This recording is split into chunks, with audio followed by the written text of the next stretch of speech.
Hello champion, कैसे हैं आप सब। चलिए बात करते हैं हम लोग एईडीओ की।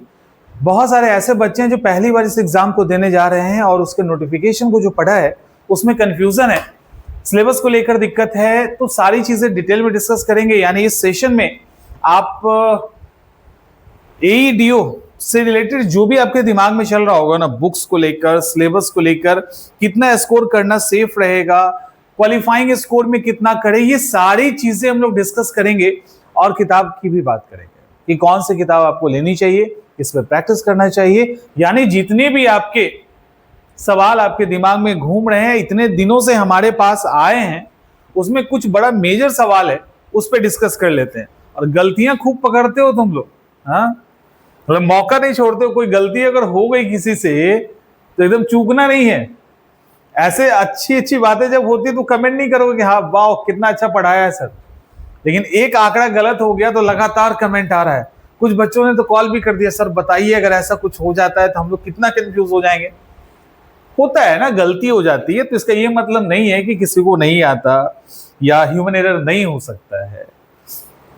मैथ वाले जो सतीश सर क्लास ले रहे थे उसमें एक कट ऑफ को लेकर एक गलत आंकड़ा चला गया, उसको लेकर बड़ा मतलब अजीब स्थिति था।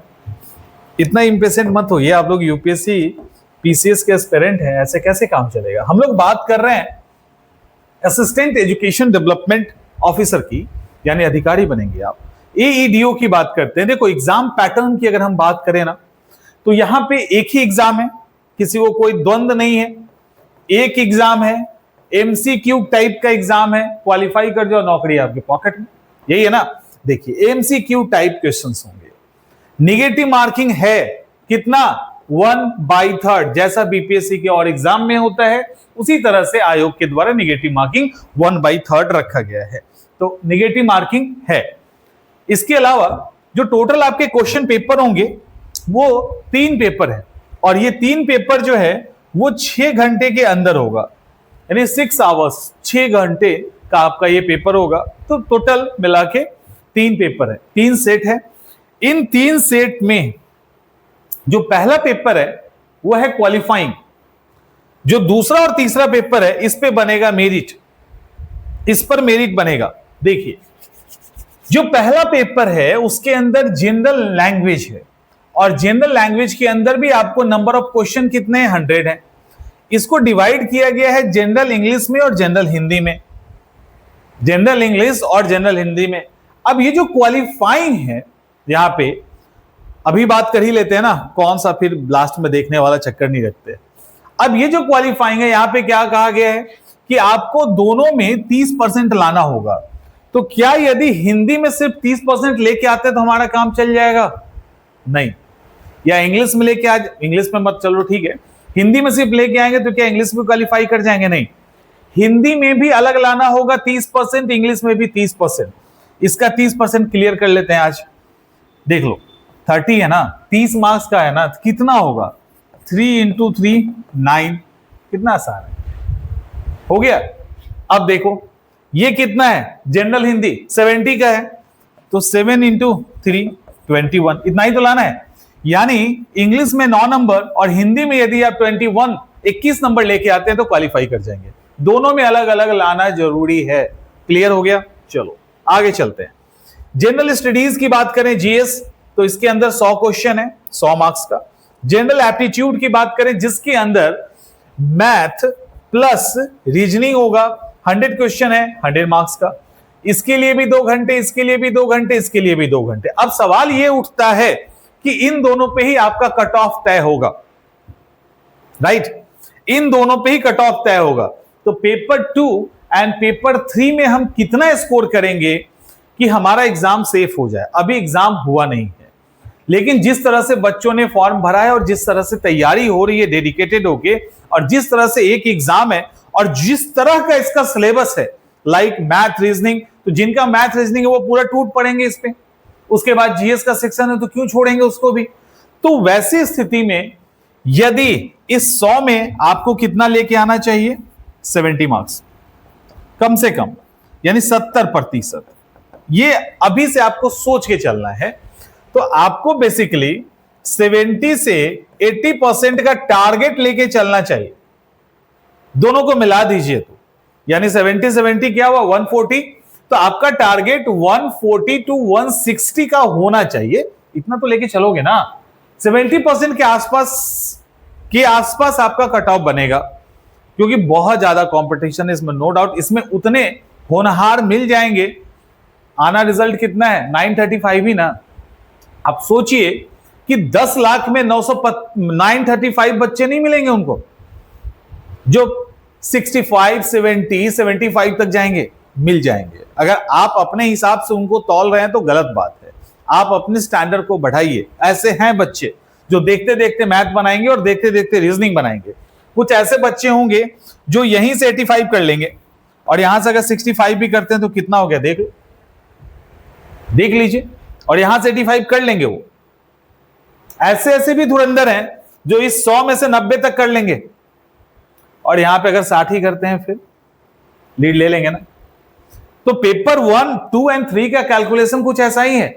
इसीलिए आपको यह ध्यान देना है कि यहां पे कम से कम 70% का टारगेट लेके आपको चलना है, राइट।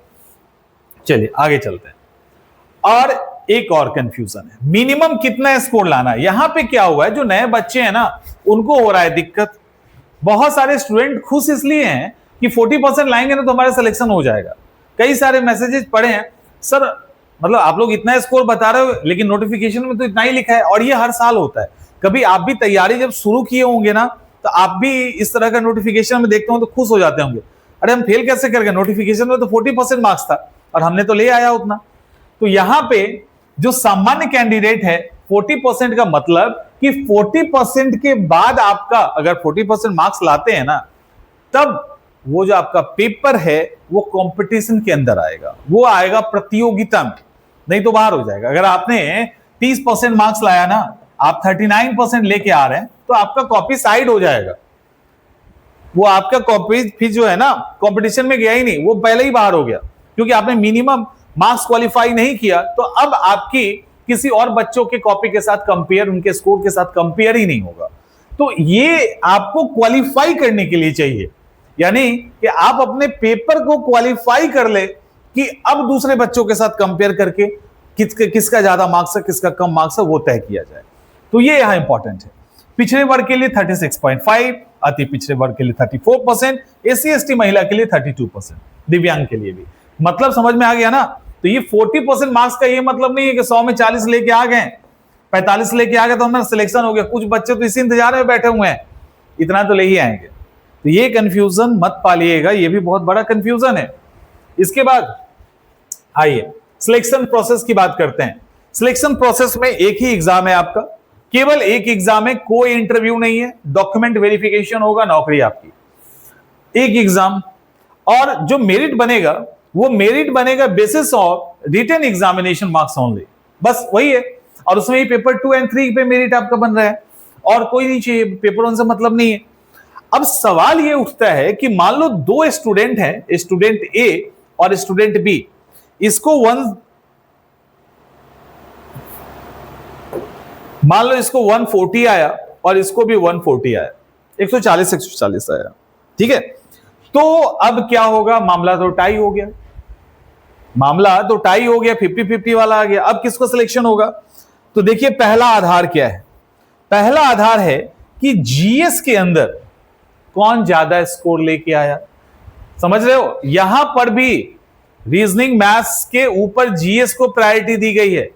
अगर इसने पहले सेक्शन में यानी जीएस में ये अगर 80 लेके आ जाता है और ये भाई साहब जीएस में 75 लाते हैं तो सिलेक्शन इनका होगा। पहला तो जीएस में किसका ज्यादा स्कोर है।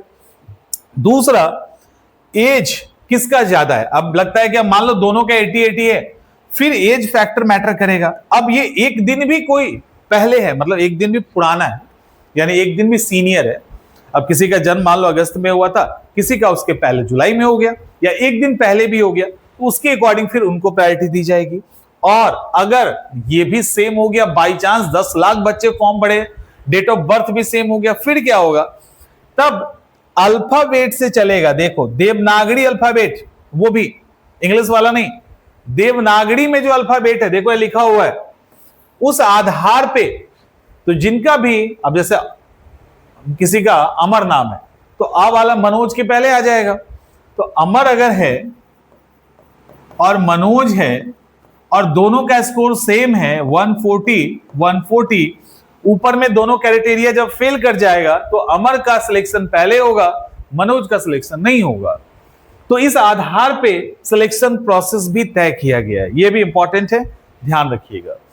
इसके बाद जब आप चैप्टर्स के अंदर आएंगे तो चैप्टर के अंदर जीएस है, जनरल लैंग्वेज है, जीएस है, ऐसे करके सबसे पहले हम लोग जीएस को देख लेते हैं। जीएस के अंदर वही सिलेबस है जो बीपीएससी के अंदर पीसीएस के एग्जामिनेशन में पूछा जाता है, जैसे current affairs, Indian national movement जो सबसे ज्यादा इंपॉर्टेंट होता है, तो basically history, modern history, ancient medieval भी पूछा जाएगा, ज्योग्राफी पूछा जाएगा आपसे। इसके बाद पॉलिटी है, इकोनॉमिक्स है, जनरल साइंस है, बिहार स्पेशल है। तो ओवरऑल करंट अफेयर्स के साथ जो और सिलेबस होता है ना वो आपसे पूछा जाएगा। जनरल एप्टीट्यूड के अंदर अगर हम मैथ की बात करें तो मैथ में number system, whole number, simplification, HCF, LCM, decimal and fraction, percentage, ratio and proportion, average, profit loss, simple compound interest, जो बेसिक मैथ होता है ना वो बेसिक मैथ यहां पे होगा। Mensuration, time, work and distance, problem of age, pipe, water and tank. इसके अलावा डाटा इंटरप्रिटेशन में tabular, pie chart, bar diagram से भी सवाल हो सकते हैं। बेसिक स्टैट होगा, logical reasoning and analytic ability, ये जो है वो रीजनिंग का पोर्शन है, अभी हम लोग देखेंगे। उसके अंदर फिर ये जो है ये रीजनिंग का सेक्शन है जिसको अभी हम लोग नेक्स्ट वाले में देखने वाले हैं। यहां पे आ जाइए, पहले रीजनिंग देख लेते हैं। तो रीजनिंग में यही है, coding, decoding, classification, number series, problem solving, observation and analysis, analogy, similarity and difference. अब यही सारे क्वेश्चंस हैं, विजुअल मेमोरी, ये सब। वर्बल, नॉन वर्बल, ये जो है ना ये इंपॉर्टेंट हो जाता है तो उसको भी आपको देखना है। इसके बाद क्या है, नॉन वर्बल सीरीज यहां है, रिलेशनशिप कॉन्सेप्ट, बस यही है। इंग्लिश के अंदर जो सामान्य सा इंग्लिश होता है, लाइक जो ग्रामर का हिस्सा है, जैसे टेंस से रिलेटेड। अब टेंस तो पढ़ोगे नहीं, इंग्लिश पढ़ोगे, टेंस ही नहीं पढ़ोगे तो कैसे काम चलेगा। वॉइस है, नरेशन है, स्पॉट द एरर है, क्लोज पैसेज होगा। इसके बाद फिलिंग द ब्लैंक्स है, comprehension, synonyms, antonyms, one word substitution, improvement of sentence, spelling correct करने वाला भी, तो ये सब है। हिंदी के अंदर भी आएंगे तो कुछ वही है, समास, संधि, कारक, लिंग, वचन, अलंकार, तत्सम, तद्भव, शब्द, वर्तनी। तो इस तरह से करके ये आपका विलोम शब्द, पर्यायवाची शब्द, मुहावरे, फलाना ढिमाका, जो जीएस का है सेक्शन वही सेक्शन है, उसको आपको यहाँ पे कवर करना है, ठीक है। सॉरी, हिंदी का जो नॉर्मल ग्रामर है उसके अलावा और सारे को देखोगे। अब सवाल है कि ये आपको किताबें कौन कौन सी चाहिए, एईडीओ के लिए बुक्स कौन कौन सी चाहिए। देखिए, एईडीओ के लिए बहुत ज्यादा बुक्स रिकमेंड नहीं किया जा सकता। अगर यही आपके पास 365 डेज होता तो बात कुछ और होती, 180 डेज भी होता तो बात कुछ और होती। अभी आपके पास जो समय है उसमें पता है ना क्या क्या ठीक करना है, इंग्लिश, मैथ, जीएस पूरा, और इसके अलावा रीजनिंग, है ना। अब सोचो, मैथ, रीजनिंग, जीएस पूरा है, इसके बाद हिंदी, इंग्लिश है। लिटरली आपको लगता है कि 3 महीने का सिलेबस है ये, या 4 महीने का सिलेबस है। एक सब्जेक्ट इसमें से उठा लिया जाए तो 4 महीने लग जाएंगे, एक सब्जेक्ट उठा लिया जाए तो, ठीक है। तो आप समझ सकते हो ना कि, तो यहां पे हम आपको कह दें कि राजीव बहिर पढ़ लीजिए, एम लक्ष्मीकांत पढ़ लीजिए, ना भैया। अभी एम लक्ष्मीकांत अगर एईडीओ के लिए पढ़ोगे तो अपने पैर पे कुल्हाड़ी मारोगे, रिजल्ट तो कंफर्म है नहीं आना है। अभी आप राजीव बहिर की किताब पढ़ लोगे, रिजल्ट कंफर्म नहीं आना है, क्योंकि अभी ये सारी किताबें आप नहीं पढ़ सकते। इन किताबों को पढ़ने में समय लगता है और एक बार पढ़ने से नहीं होता है, उसको बार बार पढ़ना पड़ता है।